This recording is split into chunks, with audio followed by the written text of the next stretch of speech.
Hi, everyone. This is Julie Evenson. I'm engagement editor for the Oregonian Oregon Live. I am here with Dr. Whitney Casares from modernmommydoc.com. And we are going to talk today about back to school and all the, that's always a little bit of a bittersweet time, a little bit of a stressful time for parents, but especially this year with, the ongoing COVID-19 pandemic and, the surge in cases that we're seeing specifically here in Oregon, but kids are going back to school in person. So we're going to talk about that. We're going to take questions from viewers. So if you have a question, pop it into the comments here.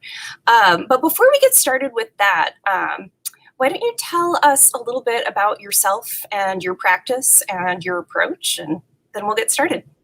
Absolutely. So I am a private practice pediatrician in Portland at Pediatric Associates of the Northwest.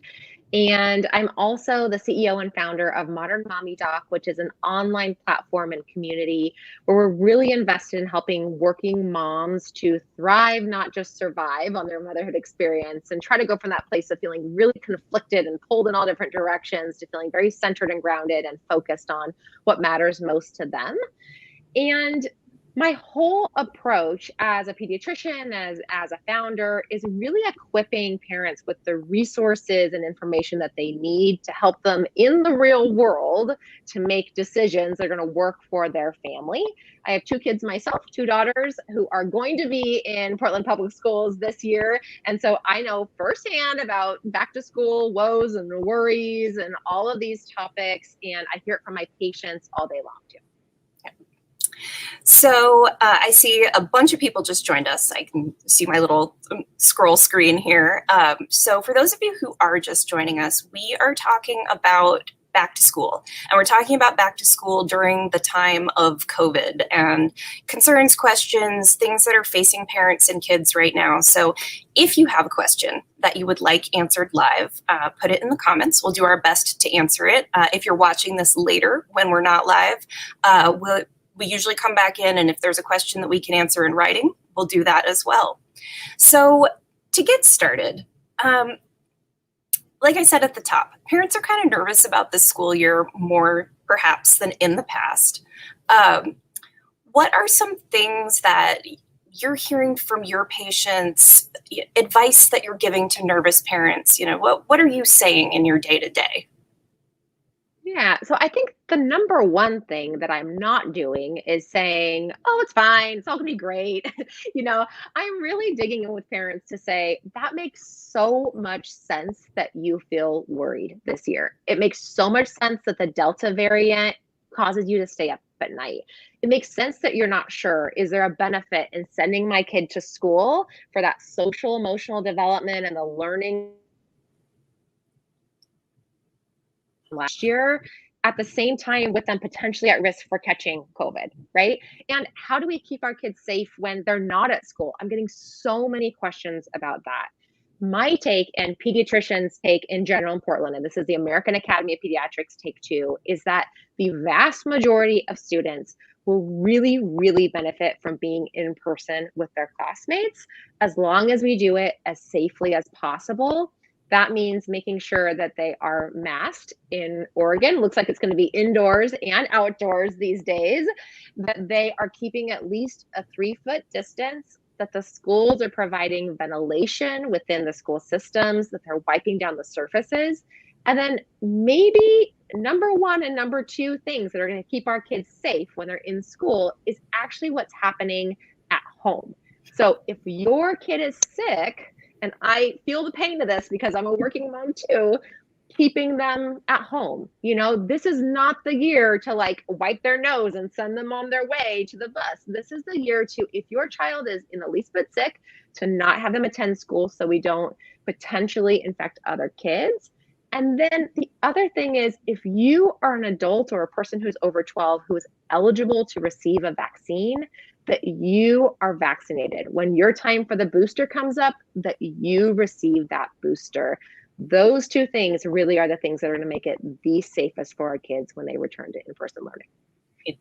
And that's a great segue. You know, you and I were chatting a little bit before the broadcast, and we were talking about working parents and childcare, and you know, the potential that there could be an outbreak at your child's school, and school could have to shut down temporarily. So let's talk about that a little bit. Like, how can parents prepare themselves for that?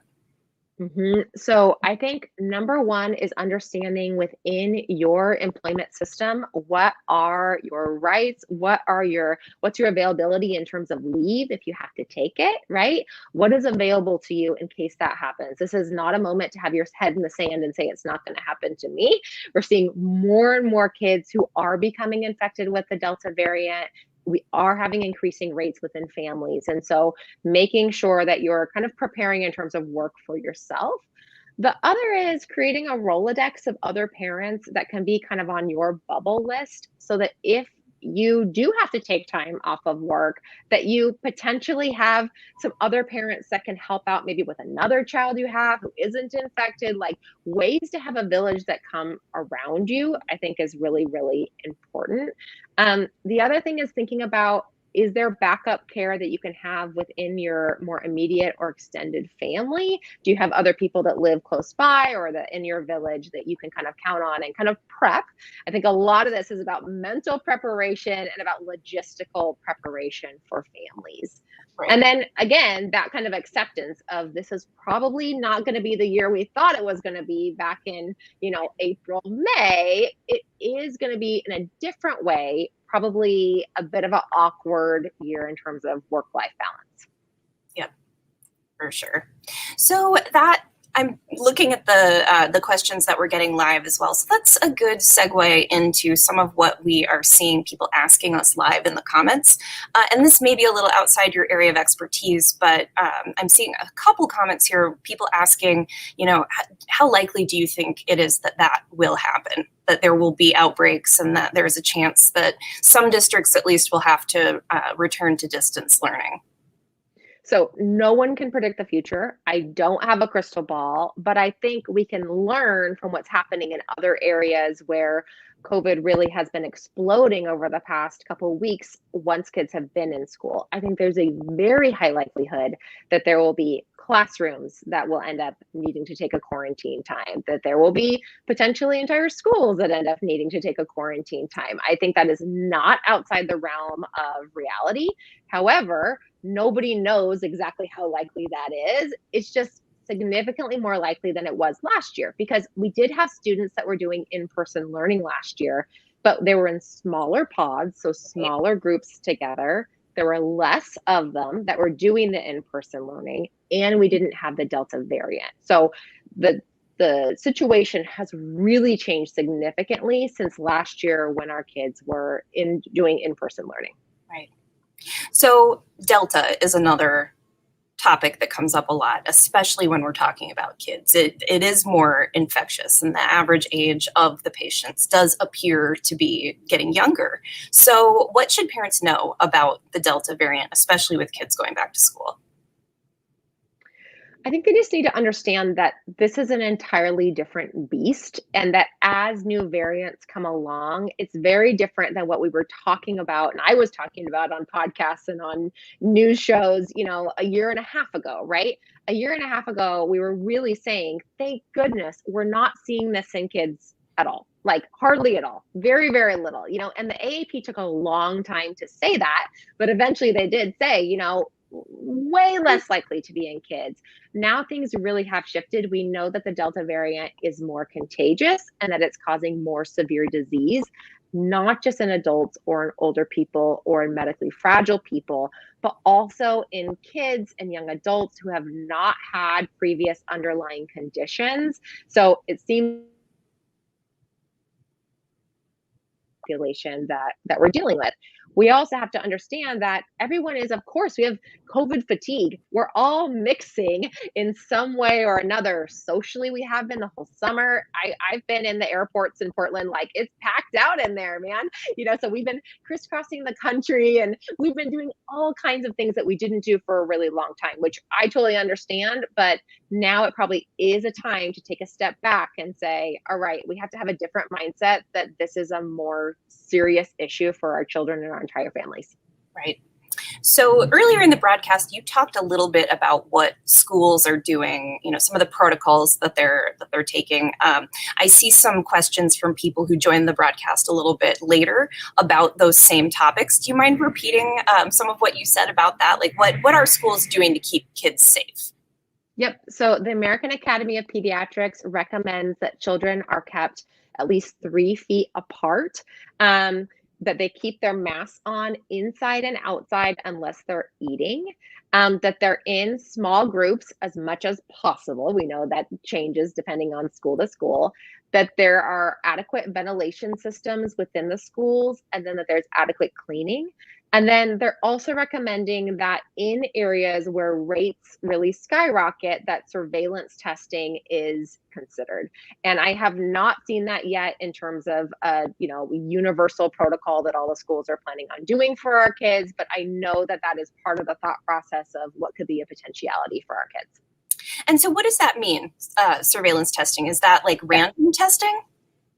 Yeah, so surveillance testing would be that even if kids are not symptomatic, that you're testing kids to see, do they have COVID? For example, in my office, in my pediatrics office at Pediatric Associates of the Northwest, we've done testing on our employees weekly when we were kind of at the height earlier on. We haven't done it again yet, but to see, do our employees, even if they're not showing symptoms, do they have COVID? And the point of that was to keep our patients safe, but to also make sure that we had enough staff that could continue working, because we had, some days where we were at a threat of not being able to actually see our patients if we couldn't have enough staff, if people were testing positive. So that is the point, is to kind of make it so that then if you identify someone who does have it, then you can limit the spread as quickly as possible so that you don't take as many kids out of school as possible, that you're making it so the least amount of kids are impacted by COVID from that one person. Okay, that makes sense. Yeah, surveillance testing is not something that I've heard talked about a ton. So I imagine if that comes up, and the school districts start communicating with parents about that, there may be a lot of questions of, Yeah, what does that mean? exactly. How does that work? Yeah, exactly. And you can go on healthychildren.org. That's the Mhm. American Academy of Pediatrics website, health resource for parents. And it has a whole section on kind of what their recommendations are in terms of their recommendations for going to in-person school for the majority of patients. And then also it has that little statement about the surveillance testing, which is very small, but then you can look into it a little bit more from there. Yeah, absolutely. There hasn't been any mention that is like what's going to happen in the Right. Portland Public School District. But it's a potential. So Sure. we'll drop that link into the comments here so that people watching along with us can read up on that. And so that also gets at something that I'm seeing reflected a lot in our live comments here, which is the question about what the benefit of in-person school is versus the risk now with Delta being more contagious. And you touched on that a little bit when we first started talking, but I'm seeing some specific questions about it now. So I think it would be great to revisit that. Sure. So I want to remind people too that we're talking about at this exact moment in time, what are the benefits versus the risk of in-person school? Could things shift in a week, in a month? Absolutely. So this is not solid gold information to take with you for 3 months from now. And if we've learned anything from the pandemic, it's that things change really quickly and that the situation, we have to be adaptable to it, right? But at this point, for students who have had an entire year and a half, for most of them, of not being in person, for our kids who are the highest risk of not being able to meet their learning milestones, who maybe don't have a parent who is able to sit with them and do extra curricular learning with them, for kids who don't have school, who don't have the benefit of having maybe all their nutritional needs met when they're at home. School is a really, really also like, I'm a pediatrician. We can provide our kids with good schooling. We could have a tutor. We can do online school. And yet my child really understood that every single thing was canceled in her life. She understood that every single thing was closed. She understood she couldn't see her friends, and she fell into a very deep depression, really acted out. We had to really call in all the troops to support her. So even in families where kids are well supported, there was so much mental health Right. crisis that happened this past year. And so that's what, as pediatricians, we are trying to avoid. And we believe that at this exact moment, we can do it safely by taking all of those health precautions. Gotcha. That makes sense. So to change topics a little bit, and again, we're kind of touching on some of this stuff and coming back to it, but one of the big concerns that we hear from parents is about vaccination for younger people, teenagers, younger kids. Let's talk about teenagers first, since they are eligible for the COVID vaccines. What do you say in your practice when you're talking to parents who are concerned about the vaccines, whether the concern is, that it feels like this happened quickly, or they're concerned about side effects? What are those conversations like for you? Yep. So, my stance on vaccination in general has never been to be someone who tries to, beat someone over the head with my ideas about vaccines. And so I'm always trying to meet parents where they are to understand what's the origin of their concern. Where did they hear the information? What is the thing that's making them concerned in that moment about the vaccine, whatever vaccine that it is? And to try to meet them with as much understanding and empathy as possible. And because I get it. I'm a parent too, and I understand the fears that come with injecting something into my child, At the same time, with the COVID vaccine, this is really different than a lot of the other vaccines that we give for prevention of issues that we haven't seen in a very long time. So I want every single child to receive the polio vaccine, but I know that it's very rare that a child will actually contract polio at this moment if they don't receive the vaccine. At the same time, I'm always talking about the logic of if enough people don't get the polio vaccine, it's possible it could re-enter our community. This conversation is a bit different. This conversation is in the immediate future. It is possible that your child could die, be on a ventilator, that your child could be on what's called an ECMO machine, which helps to support the heart function in an intensive care unit. It's possible that even if your child doesn't get to that point, we know that with the wait times that have been happening with the emergency rooms and with the hospitals, that your child might be waiting for care in an uncomfortable state for a very, very long time until it's their turn to get the care that they need. And so this is not esoteric. This is literally your child could be in danger tomorrow, the next week, the next month. And so that is what I'm always thinking about is I care about the health and wellness of my patients and whatever form and function that takes. And we have an immediate risk to our young children and to our adolescents right now, as well as the general population. That makes sense. So have you had a lot of questions about the side effects? I guess that comes up for us in the media. We get a lot of questions. We're not necessarily always the right people to answer that question, but we can ask somebody like you who is the right person. And, we can show statistics and things like that. But you know what? With that specific concern, how do you approach that? Yeah. So I don't shy away from the fact that there are real side effects from having the vaccines. I was out of work for an entire day after having the vaccine. I felt like I was hit by a Mack truck, and then I recovered and I went on with my life, and I will be well protected from serious complications from the COVID virus if I contract it. So yes, side effects like maybe having some muscle ache, having some headache, having some fever. Those are all very, very real side effects that can happen from having the COVID vaccine. In terms of having long-term side effects from the COVID vaccine, at this point, there is no substantive evidence that that is actually what's going to happen to you or to your child. The issues about heart inflammation for kids that we were hearing about earlier on in the summer, we know at this point that those who experienced potentially that side effect, if it was from the vaccine or if it wasn't, that was a very, very small group compared with the very, very high numbers of teens who do not have any issues at all and who are now really well protected from this very, very serious virus. Great. So I see a few questions in the comments about, the number of younger kids in the state who have COVID or who have serious COVID. That's probably not a question that you have immediate access to answer, but we do have data from the Oregon Health Authority that they're releasing daily, and I will drop a link to their daily dashboard in our comments, and that should give people a little bit more of a holistic view of like what those age ranges look like and things like that. Is there anything that you would add to that? We've got the data and we're happy to share it, but I don't know that that's something you would necessarily come across in your practice.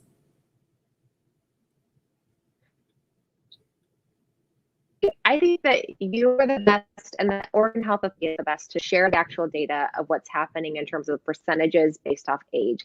I'll say this anecdotally, that I am seeing way more kids come into my office sick, way more kids testing positive, a lot of families where I thought it won't be positive, and it is. And so I will say that has been my experience, that over the past year and a half, we've tested tons of kids in my practice, and tons of them have been negative, and that we're seeing the percentages rise anecdotally. I can't give you the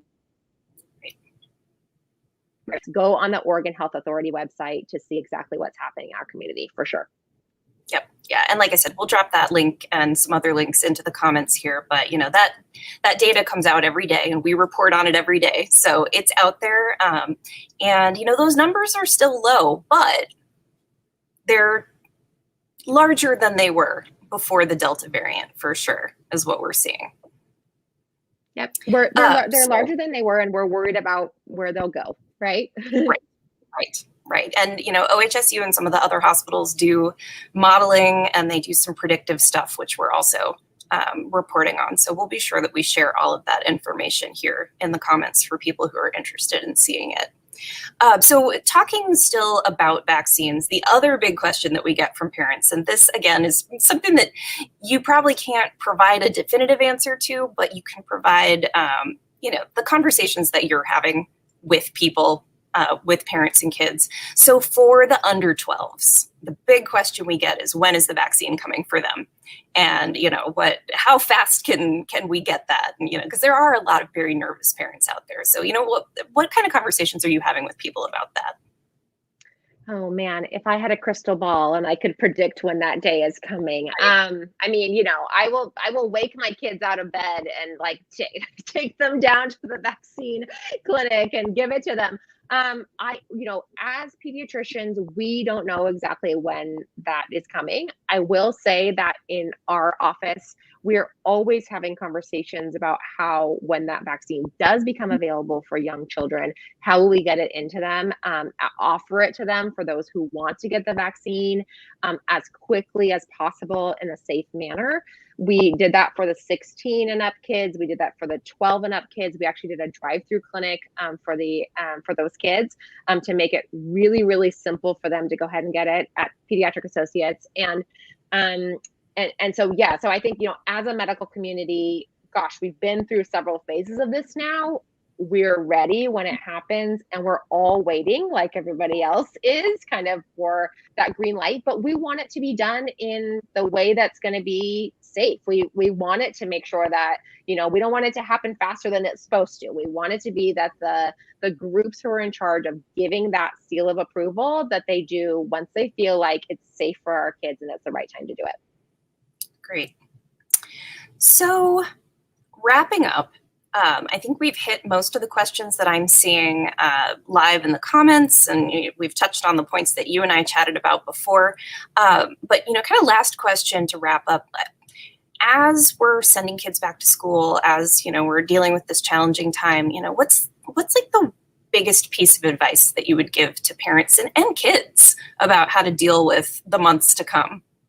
Yeah, the biggest piece of advice that I can give for moms and for families and for kids is really about getting your support network around you, virtually or in person. Probably it's going to be virtually for a lot of us, so that when all these emotions of anxiety come up and of fear, that you have people around you who can support you and you can support them. At Modern Mommy Doc, that's actually all we do is for working moms. We have an online community, and you can join us at modernmommydoc.com, where we really are having a forum for moms to talk with each other. We're trying to give expert advice about navigating kids' emotions and parenting with a partner, because all of those things, when you're in a coping season, like we've all been for the last year and a half, are much harder. So make sure that you are checking in with your loved ones and that you are building that support network. And then make sure that the information that you're getting are from reliable, trusted sources. Please, the American Academy of Pediatrics is an excellent source. Healthychildren.org. Our practice, we have a frequently asked questions about Delta variant section on our website, which I know you're going to link to. That's a great source too. We're always updating that and making sure we have the best information for our patients. Great. Well, thank you for joining me. Thank you for answering all of these questions. For those who maybe we didn't get to your question, if you added it right at the end, or if you're, watching this when we're not live anymore, we will do our best to answer some of these questions in writing. We're going to link to a bunch of the resources that we talked about during this chat. And I just appreciate everybody's time today. Thank you so much. Thank you.